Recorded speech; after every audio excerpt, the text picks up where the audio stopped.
So today I'll be showing you how I made these apothecary jars. Some of the materials I used were some decorative ribbon and fabric, the spider rings in case I wanted to add spiders, and spider web, this kind of jute burlap kind of material, paper towels, and these are the jars that I got. And you're not limited to just these, you can kind of use whatever materials that you want that you think will have a cool texture or effect. And these jars are all glass. I got these at the Dollar Tree, or Michael's has them as well. So what I'm going to do is I'm going to take Mod Podge, which is this sort of water-based glue and sealant, and I'm going to use it to attach my fabric and materials to the glass jars. Later I end up using a little bit of craft glue to help with this material because it wasn't sticking so well. But basically what I did is just cut out some interesting kind of frayed shapes. So you can see here I'm kind of stippling on the Mod Podge to the material, kind of sealing it around the corners, or the edges especially, so that it will stick and kind of get that seal. And then once I'm finished and happy with how it looks, I'm gonna leave it to dry. I did try to put on some of that like mesh, but it wasn't really working, so I ended up taking it off. But setting that one aside to dry, then I'm gonna go ahead and move on to this bottle, and I'm gonna try and use, I think, some of the spider web. So what I'm doing first is applying some of the Mod Podge onto the glass bottle so that the spider web will stick. So I'll take just a little piece of it and stretch it out as best I can, and that's pretty messy. It'll get all over your hands, but it works. So just cutting off pieces and stretching them out, and then once the bottle is kind of covered the way that I want it to, putting Mod Podge kind of on top of the spider web to help kind of tamp it down so it's not just going everywhere and the fibers don't get caught as easily. Mod Podge will kind of seal items, and so it kind of cover it with like a bit of a plasticky sort of a sheen. Just continuing that all the way across the bottle. Also, apologies for the bad camera work. I'm still getting used to the setup, and it's really hard to focus on what I'm painting and doing, and also checking the camera to make sure things are in frame or in focus, so apologies. So it can be a little difficult to get the spider web to stay, but as long as you stretch it out and kind of use your brush and the Mod Podge to get it to stick before removing your fingers, it should work. And there it is. So I'm gonna leave that one to dry and then move on to the next. So as you can see, this like mesh is not working here. So I decided instead to put some spider web on top using the same kind of technique I did on the previous one, using the Mod Podge to kind of help tamp down the spider web and kind of the way that I wanted, going over that kind of jute area and then also over the rest of the jar.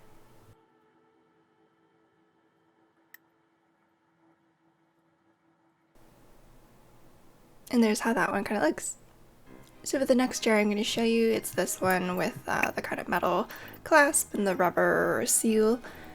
I wanted to use try using paper towels this time, so I'm just going to rip that, kind of similar to what I did with the jute, rip this into kind of a jagged shape that I liked, and the same thing using the Mod Podge to kind of adhere it. Then the Mod Podge with the paper towel works a little bit better than that kind of thicker jute material, just because the Mod Podge can kind of soak through the paper towel and it really is able to stick to the glass. So I didn't need to use any glue for this part, and it was actually pretty easy to get the paper towel to stick the way that I wanted.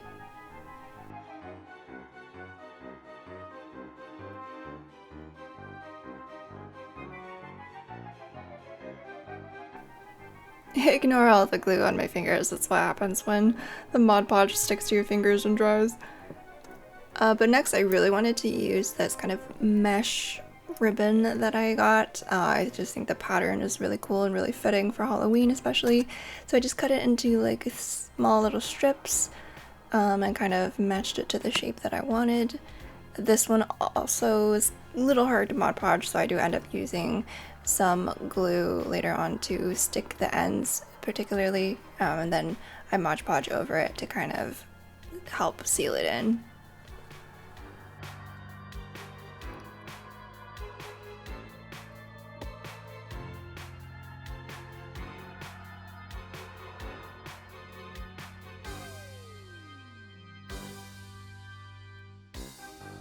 And here I'm just adding a few more pieces of the mesh ribbon in the same way, using glue to first put down the position that I want, and then going over it with Mod Podge again. I don't think you necessarily really have to do the Mod Podge, but I like it just to kind of help everything stick a little, and then once you spray paint it, it kind of I think it helps with the coating and just keeping everything kind of stuck to the jar.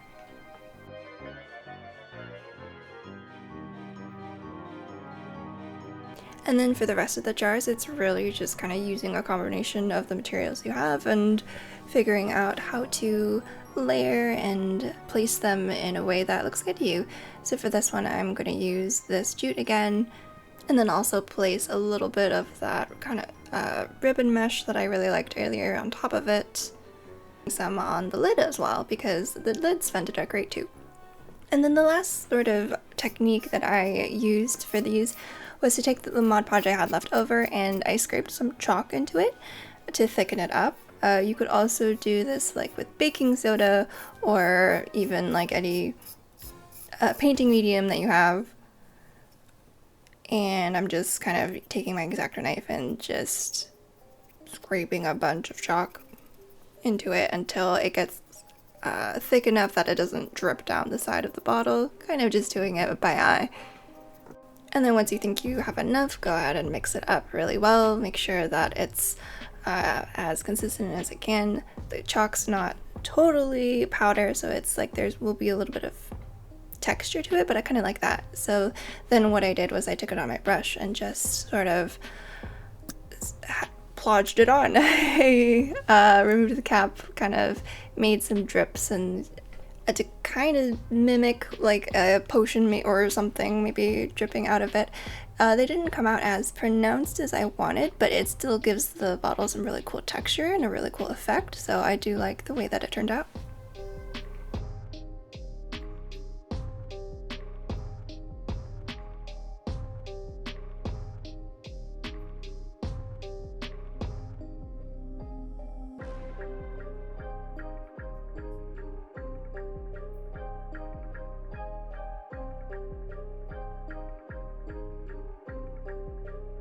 I also ended up adding some to the cap and some to some of the other jars to not so much give it the drip effect, but like I said, add some interesting like textures that I could go over with paint later that come out pretty cool and kind of antique looking. Oop, I lied. This is the last one. So what I did for this last jar was to just use a hot glue gun and kind of just make an interesting, almost spiderwebby kind of pattern, very random, putting in little drops and lines, connecting them in different ways. This glue gun is not very good. It would not push the glue out properly and it hurt my hand so bad, and you can maybe tell in some places the glue doesn't come out well, but so I would have maybe liked to put a little more on this, but it turned out good enough. So in some places I kind of go down the entire length of the jar, and I am trying to leave a little bit of a space where I can put my eventual label. So kind of being conscious of where I want the front of the jar to be. And then I just decided to go ahead and add a little bit of what glue I could squeeze out of this onto this jar here. I think I've only showed a few of them, but I did end up making 8 since I have 8 labels that I designed, and you'll see them all in the next few steps. Okay, so I let these dry overnight, and this is kind of what it looks like with the Mod Podge all dried. You can see a bit of that chalk, but they're all adhered really nicely. The spiderweb came out nicer than I thought, actually. And now I'm going to go ahead and spray paint them with this matte black spray paint that I got. So here they are. I just put them in this cardboard box to help with catching all of the excess, and also be sure to wear some kind of a respirator or a mask while doing this because the fumes are not good for you. I was wearing a 3M respirator while doing this. So basically just sprayed them all with one coat and then turned them kind of 90 degrees. Maybe don't touch them with your bare hands like I am, but maybe use gloves or something or wait for it to dry. But basically just spray and turn and spray and turn until they're all coated, and try not to spray too much at once, otherwise the kind of coat can wrinkle as it dries. That also happens if there's a lot of airflow. But yeah, so I just go ahead and spray them all. Also, like, if you can kind of see here, if when they're not totally sprayed all the way through with black, they kind of get this also cool, not quite patinaed, but kind of old and vintagey kind of a look, which is also really cool. So you don't have to necessarily completely spray them black if you don't want to. I decided to do it, missed a few spots, but it still actually lends itself to the effect really well.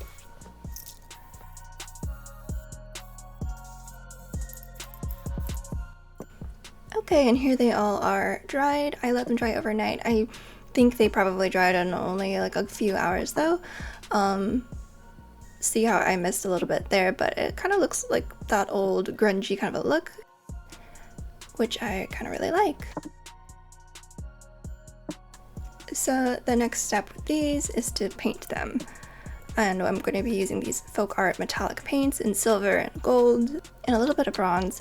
So first I'm going to take the silver, just a tiny bit on my brush, and kind of dabbing it off onto the paper towel so that your brush is really dry and there's not a lot of paint on your brush, and kind of just dabbing it and stippling it onto the jar to kind of give it that scratched, weathered look. And you can add as much or as little as you want. For these, less is kind of more, but the more you add, the more tarnished kind of look it will have.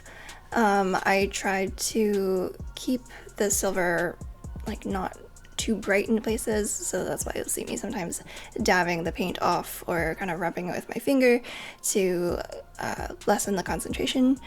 But yeah, keep it kind of random as you feel. Going over a lot of like the textured areas really helps to bring it out as well.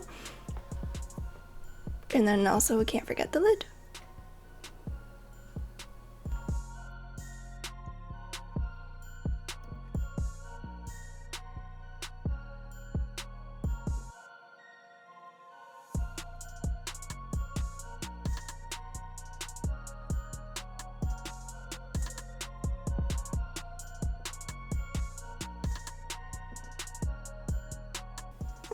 It's a pretty long painting process to go through all of these, but I kind of apply the same principle to each one, kind of using the silver to highlight the areas of texture, and then also to give the jar or any of the metal caps a kind of scraped and worn look.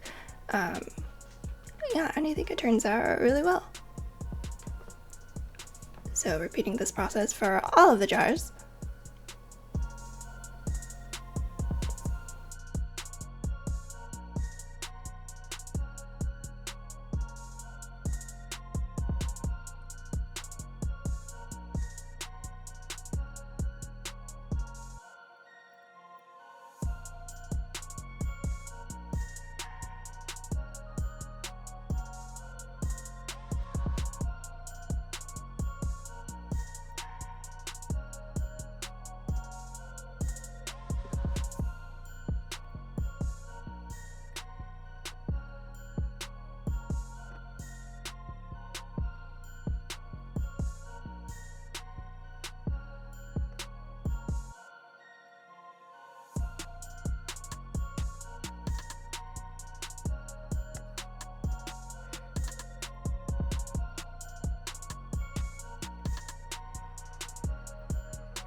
For this next step, I mixed in a little bit of bronze and black into this gold to get a slightly darker and warmer gold color, kind of like a brass doorknob or brass jewelry when it gets that kind of patina look. That's kind of what we're going for with these. So taking the gold, I personally like the gold effect, and the silver kind of helps to the gold to kind of stand out from the black. So I layer it over a lot of the silver and also by itself on the black, going over the places you just painted to give it that antique kind of look. And again, you can add as much gold or as little gold as you want. I think that the kind of color palette that they create is really nice, and I liked more gold than less, so I'm putting a lot on there. And here you can see me putting gold. I'm going to say the word patina a lot. Might be wrong, but I'm patinaing kind of where the drips were, and it comes out with a really cool texture, and I quite like it.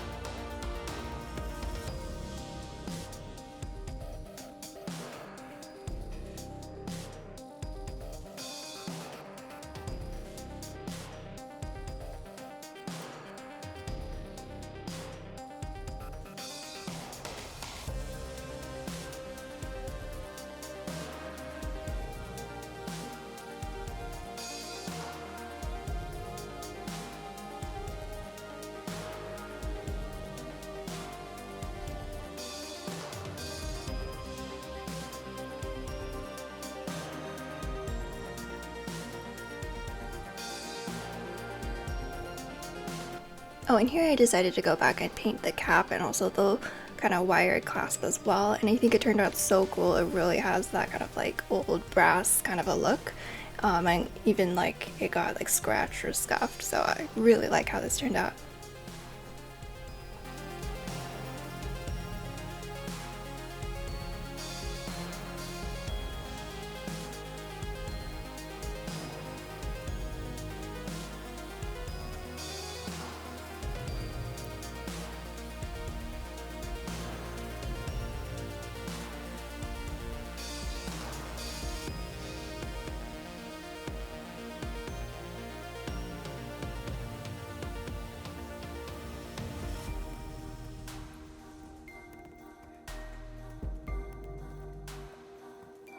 Also, if you ever mess up or put too much gold or silver, you can always take a little bit of black paint and go over it, and it'll mute that right up.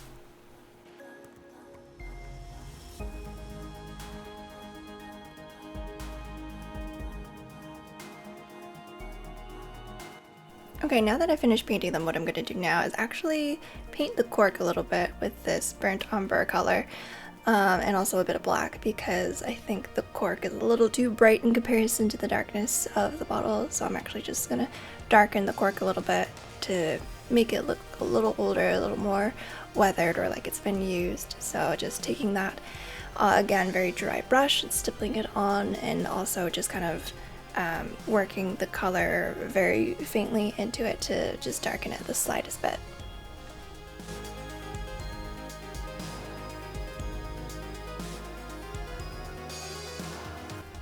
And now I think it actually looks a lot more cohesive in comparison to the unpainted one.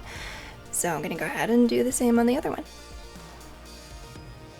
So now for the finishing touches, I have these labels that I actually made. These are stickers.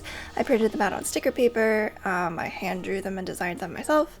And I printed a couple different sizes just to see which one I would like, but it's really easy to just peel off the back and then choose which potion bottle you want which label to go with and stick it on.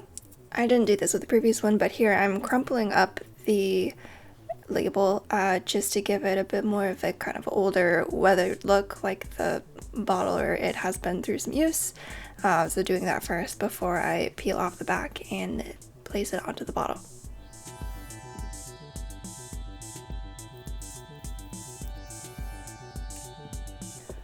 So these labels are actually printed onto vinyl, so they are water resistant. I would still be careful if running them underwater, or especially if you're washing these, the paint and also the label could get damaged still. I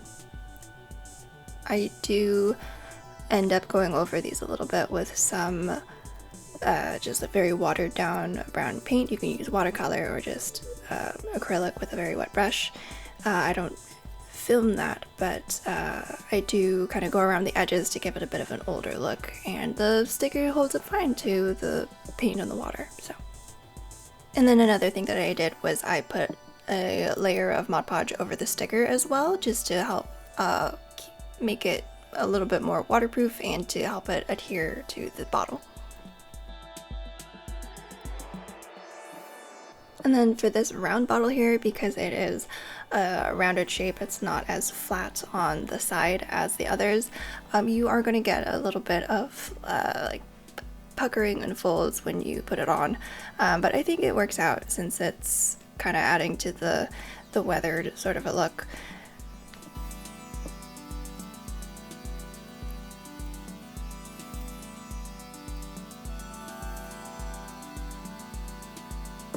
And there you have it. This is how they turned out. I did go over again with another bit of gold paint onto it to just give it a little bit more of that effect. I did also end up painting the lid of the mason jar black and then also giving it that weathered look with the silver and gold paint. But I really love how they turn out. I think they look so cool and kind of old-timey, I guess. And so they're a really cool decoration to put on a shelf or to kind of put on as a display piece. I think they're really cool, and each one is different. So anyway, I hope you enjoyed this tutorial / me kind of bumbling along to make these. Please subscribe. I'm planning to make maybe more craft DIY kind of videos. And yeah, thanks so much for watching.